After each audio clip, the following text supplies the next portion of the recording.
second malfunction this week. It really is. How we got down to 11, what was the difference in those final 15 minutes?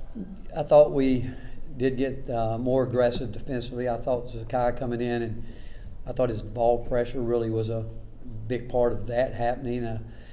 I did think it took our guys, a little bit of time to get used to their length out there and when to go and how quickly they're going to have to play to the rim.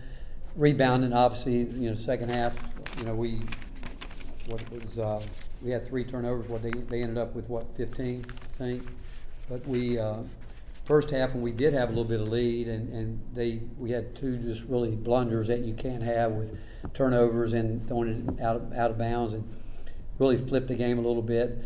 But the more aggressive we got defensively, I thought the better we became on the offensive end. Santi was having a tough time getting going, but that's a credit to their defense and what they do. But overall, Auburn's a terrific team, and you're not going to get a lot of easy baskets. And you knew that they have special players, but that when they get to a situation, they're going to try to get the ball in his hands. And he had a terrific game today.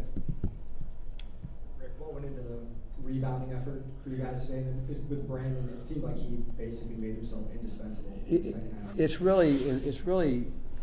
You never know when the light comes on for someone. You hope it could happen like that, but it very seldom does. But Brandon, in the last couple of weeks, has been so locked into our scouting reports. I mean, he came in early and on his own, wanting to continue to know exactly what he had to do today. And I think most freshmen coming in, their idea of success is scoring. And I do think that Brandon is starting to find out. One, he's quicker off the floor than you think. He's got a really good feel for the game and for the ball, but the way he got his hands on basketballs, and I thought he was key. And I'll tell you one thing we did find. We found a guy that can inbound the ball for us at the end of the game. I mean, he was terrific. I mean, he came in there and he saw it and he made the plays, and which was really, really key. And but his demeanor was really good. And it's, again, he's worked. It goes back to the old adage, the more you put into it, the more you're going to get out of it. And in his case, it's been more mental than physically, where he is really starting to really want to learn the game at a high level.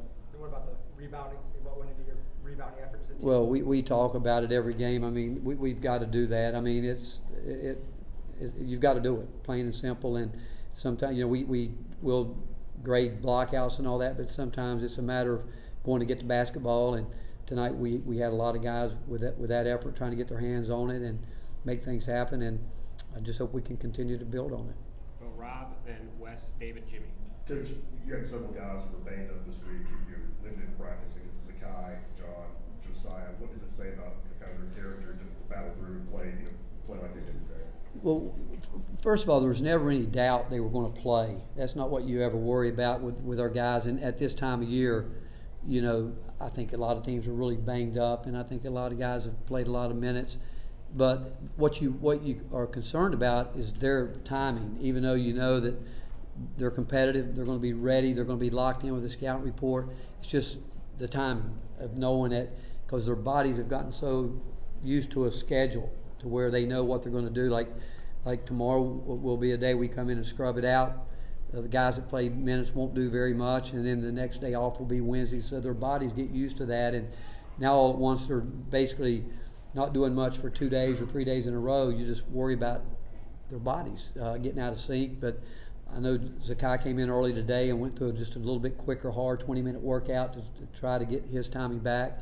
I didn't think he started the game. I thought, he kind of started like I thought, a little bit out of sync.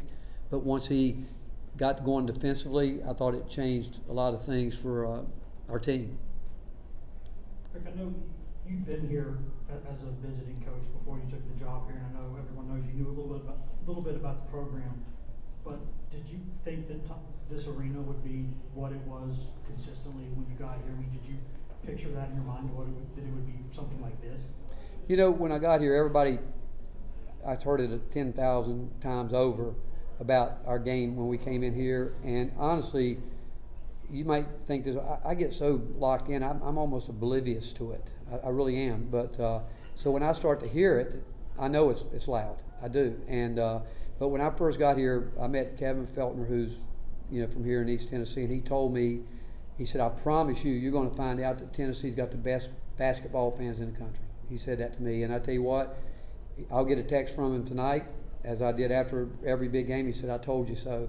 But as time has gone on, I told you, my first year here, I'll never forget, we were playing on New Year's Eve, and Rob Lanier tapped me on my knee and said, Coach, look at this crowd. Look at this crowd on New Year's Eve. And I think we had 16,000 playing. I think it was Tennessee State or Tennessee Tech, one of them. And I do believe we've got the best home court advantage. I do. I think our fans are great. I just told them it's great to be a Tennessee Volunteer, but they've made a difference. Our student section's been outstanding. And I told our guys, first time I said it, honestly, since I've been here, I said, if you guys will get it going on defense, we'll get this crowd in the game. And I've never alluded to the crowd. I don't know if I've ever done it in my career, to be honest with you. And I don't know why I did it today, but I did say that during a timeout. So if you guys will come out of here and get it turned up on the defensive end, make some things happen, this place will come to life, and it did. Rick, I know Bruce last week after Florida said we've become too reliant on Jabari. We can't be too reliant now. He's obviously a special talent that you can rely on, but defensively, I mean, could you tell that they were kind of looking for him down the stretch? I know they only had like 5 bench points. It seemed like they were wanting him to carry them. Well, Bruce is a very smart coach and a terrific basketball coach. When you got a guy like that talent, I mean, Kevin Durant played with, we had a team with, 6 out of our top 7 were freshmen. He played 36 minutes for a reason, and he averaged 26 points a game. And it's hard not to give him the ball because it's not like they're selfish players. They'll make the right read if they get double teamed or pass the ball. But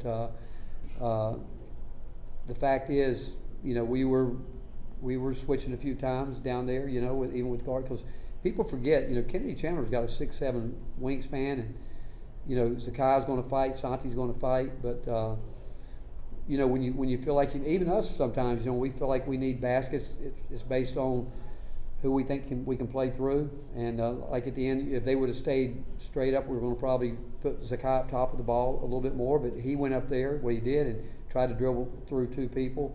And I keep telling he and Kennedy, they don't have to make a play. They've got to make the right play.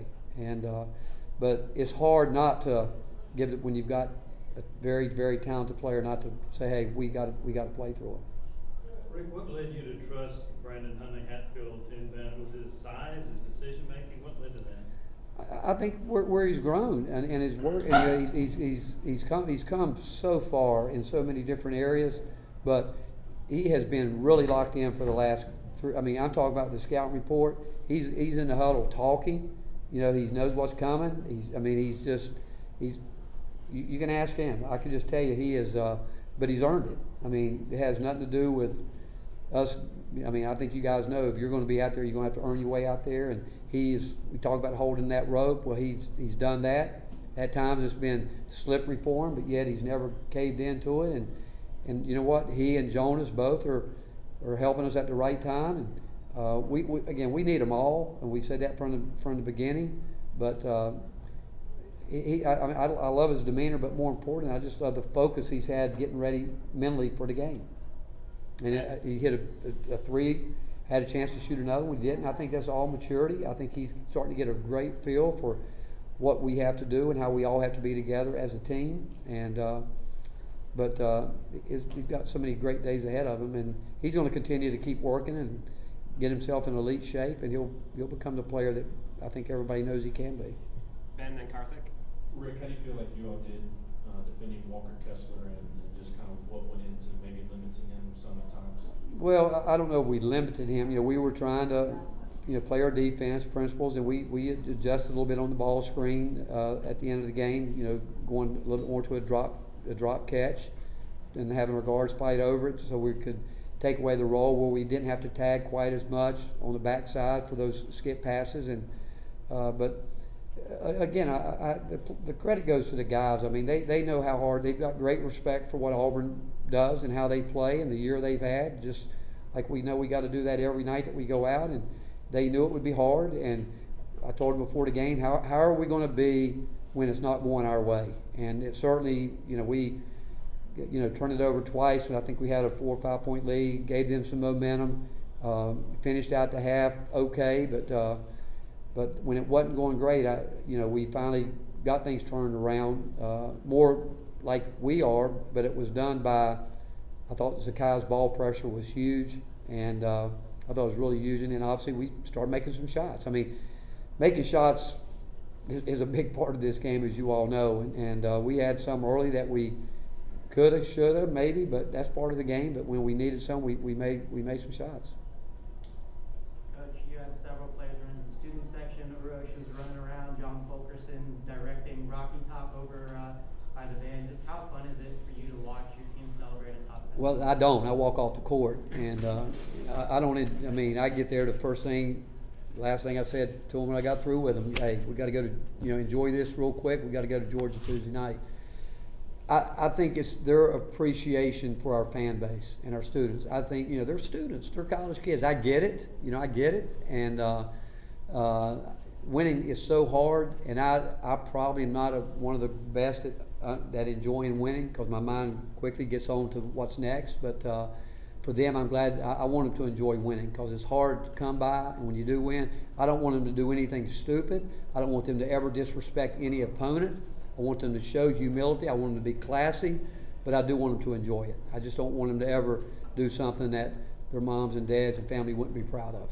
And obviously our university, because, but it's part of being where we are today, and they should enjoy it. They just won a game against an outstanding basketball team. Rick, you didn't seem to be a big fan of the overrated chant. Is that a long-standing feeling, or just something you were feeling? A long-standing feeling. I mean, I've never understood that. I mean, you just have a great quality win over a team that, first of all, that is not underrated, and your fans are acting like you beat nobody. Well, we did. We just beat a top 5 team, and so one, they're not overrated, and two, to me, it diminishes that you just won a great game against an outstanding basketball team. And I've never understood it. I never have. I mean, wherever I've been, when they start doing that, I'm like, stop. I mean, give us credit. Give us credit. Don't demean what we just did. We just beat an outstanding basketball team. And I've thought that my entire career. And I've never enjoyed it when fans do that, or because, again, our guys worked too hard, like I said, and won a game against an outstanding team today. What's going through your head when Kennedy's shot at the end finally falls, when he's bounced around the rim a little bit? I knew we were going to have to score again. I knew that. I did. I knew we were going to have to do that. I would have felt a lot better. We make our free throws and then getting the ball in bounds. I mean, he could run the baseline, and we keep telling him that he made that tough pass to Santi, but he could have ran it over there.